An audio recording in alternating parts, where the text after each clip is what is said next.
Hello दोस्तों, आप लोग कैसे हैं। हमें उम्मीद है आप लोग स्वस्थ होंगे और पढ़ाई कर रहे होंगे। तो चलिए हिंदी के कुछ महत्वपूर्ण क्वेश्चन देख लेते हैं जो पेपर में आ भी रहा है यहाँ से और आने की संभावना भी होगी। तो चलिए शुरू करते हैं। प्रश्न नंबर पहला से यानी 39 नंबर से दे रहा है, दिए गए विकल्पों में से बिल्ली का शब्द बहुवचन कौन सा है। तो बिल्ली शब्द का बहुवचन बताना है। तो ऑप्शन नंबर ए सही हो जाएगा, बिल्लियाँ। बिल्ली का बहुवचन क्या होता है, बिल्लियाँ होता है। चलिए नेक्स्ट क्वेश्चन देख लेते हैं। नेक्स्ट क्वेश्चन 40 नंबर दिया है, वसंत के मौसम में पीले फूल खिलते हैं, प्रस्तुत वाक्य में विशेषण कौन सा है।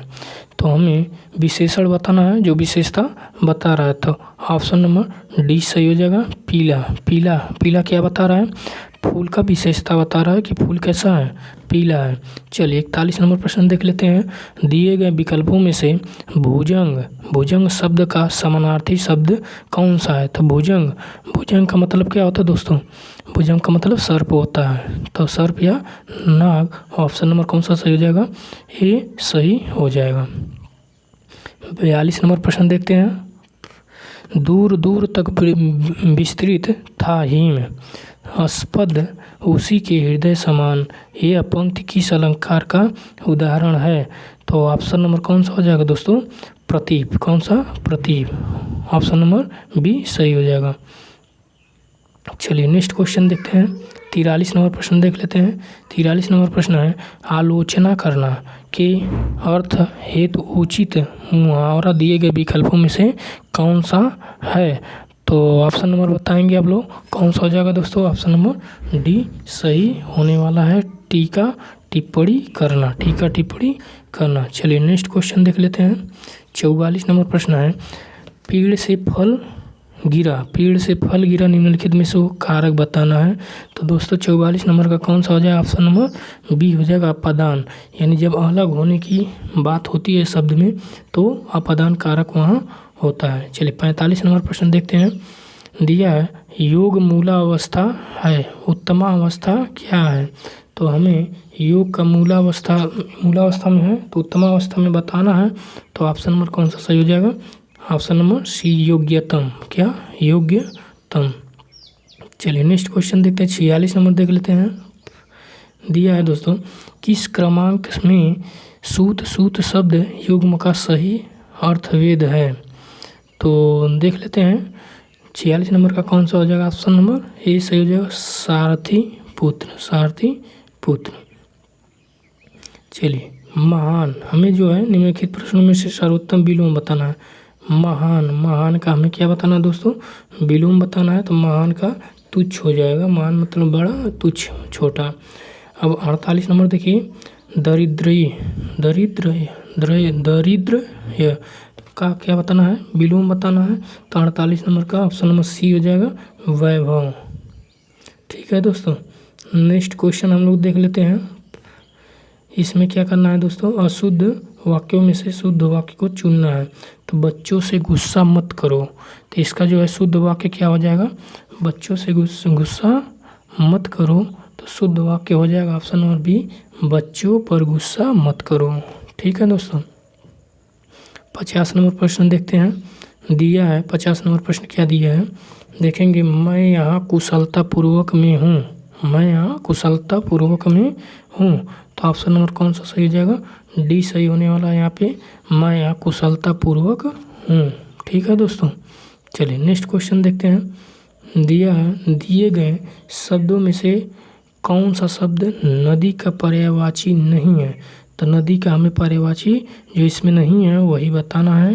तो निर्झरिणी ये भी है, तरंगिणी ये भी है, सरिता ये भी है। तो ऑप्शन नंबर सी सही होने वाला है, क्योंकि ऑप्शन नंबर सी नहीं है कि इसका पर्यायवाची नदी का। चलिए नेक्स्ट क्वेश्चन देख लेते हैं। 52 नंबर है, हवा से बातें करना मुहावरे का भावार्थ है। तो हवा से बातें करना, इसका जो है मुहावरा का भावार्थ बताना है। तो 52 का ऑप्शन नंबर डी सही होने वाला है, बहुत तेज दौड़ना। हवा से बातें करना यानी बहुत तेज दौड़ना। चलिए 53 नंबर प्रश्न देखते हैं। 53 नंबर प्रश्न है, निम्नलिखित में अशुद्ध वाक्य पहचानिए। तो अशुद्ध वाक्य पहचानना है, तो अशुद्ध वाक्य इसमें कौन सा हो जाएगा? अशुद्ध पहचानना है। मेरे को प्रथम पुरस्कार मिला, ये अशुद्ध हो जाएगा।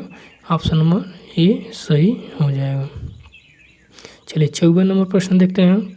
निम्नलिखित में से आगत या विदेशी शब्द कौन सा है? तो आगत या विदेशी शब्द बताना है, तो ऑप्शन नंबर ए सरकार। सरकार क्या है? आगत कहिए या विदेशी शब्द कहिए। ठीक है दोस्तों। 55 नंबर का बताना क्या है, देख लेते हैं हम लोग। 55 नंबर का क्या बताना, निम्नलिखित प्रश्नों में विशेषण बताना है। विशेषण तो देहात का जो है विशेषण बताना है, तो ऑप्शन नंबर बी सही होने वाला है। देहात का विशेषण क्या होता है? देहाती। ठीक है दोस्तों। चलिए फिर से देख लेते हैं दूसरा प्रैक्टिस सेट दिया। उत्तर प्रदेश में उर्दू का द्वितीय राजभाषा के रूप में घोषित, ये तो आ गया जीके दोस्तों, जीके आ जा रहा है। तो हिंदी हम लोग देख रहे हैं। दूसरा प्रैक्टिस सेट देख लेते हैं।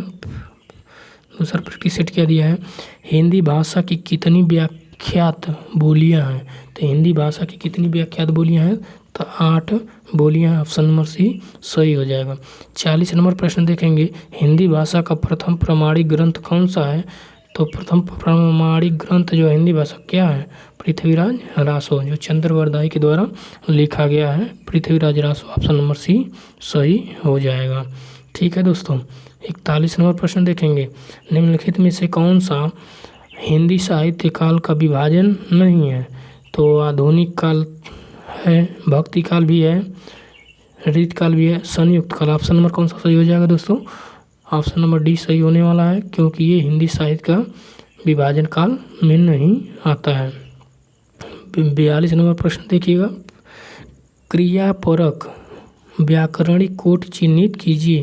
तो क्या है? कारक होता है। क्रियापरक व्याकरणिक चिन्ह जो होता है कारक होता है।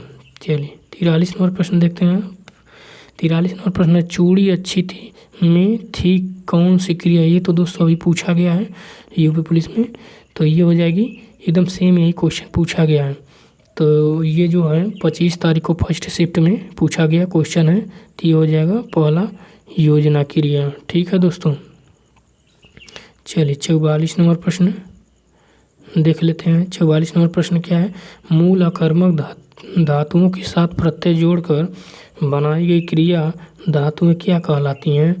तो ऑप्शन देख लेते हैं हम लोग। तो ये कहलाती है साधित सकर्मक धातु। साधित सकर्मक धातु। चलिए अगला देख लेते हैं।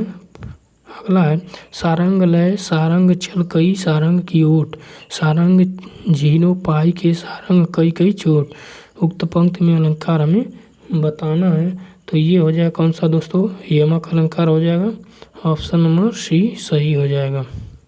46 नंबर प्रश्न क्या है, दिया जुगुत्सा का स्थायी भाव किस रस से संबंधित है? तो ये जुगुत्सा जो है विभत्स रस से संबंधित है। 47 नंबर प्रश्न है, निम्नलिखित में से कौन सा छंद प्रकार नहीं है? छंद का प्रकार नहीं है, तो दोहा भी है, दोहा है, चौपाई है, सोरठा है। तो ऑप्शन नंबर ये सही होने वाला है। दृष्टांत जो है छंद का प्रकार नहीं है। 48 नंबर प्रश्न देखते हैं, दीर्घ संधि, गुण संधि, वृद्धि संधि, यण संधि या अयाद संधि किस मूल के भेद के अंतर्गत आते हैं? तो ये स्वर संधि के अंतर्गत आते हैं। ऑप्शन नंबर बी सही हो जाएगा। यहाँ देखेंगे समास चिन्हित करना है, समास कौन सा है? तो पथभ्रष्ट। पथभ्रष्ट का समास बताना है। तो पथभ्रष्ट क्या होता है? पथ से भ्रष्ट। तो ये हो जाएगा ऑप्शन नंबर सी तत्पुरुष समास। 50 नंबर प्रश्न देखते हैं, अष्टाध्यायी। अष्टाध्यायी 8 आने की संख्यात्मक है, तो ये द्विगु समास हो जाएगा। ऑप्शन नंबर बी सही हो जाएगा।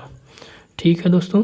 51 नंबर प्रश्न देखते हैं, सुमित्रा नंदन पंत किस कृति पर ज्ञानपीठ पुरस्कार मिला था? सुमित्रा नंदन पंत को, पंत जी को चितंबरा ये चितावरा लिखा है, चितंबरा के लिए ज्ञानपीठ पुरस्कार मिला था। नेक्स्ट क्वेश्चन देखते हैं। नेक्स्ट क्वेश्चन है ब्रज भाषा का विकास किस अपभ्रंश से हुआ है? तो ब्रज भाषा का विकास जो सौर सेनी अपभ्रंश से हुआ है। ऑप्शन नंबर ए सही हो जाएगा। ठीक है दोस्तों।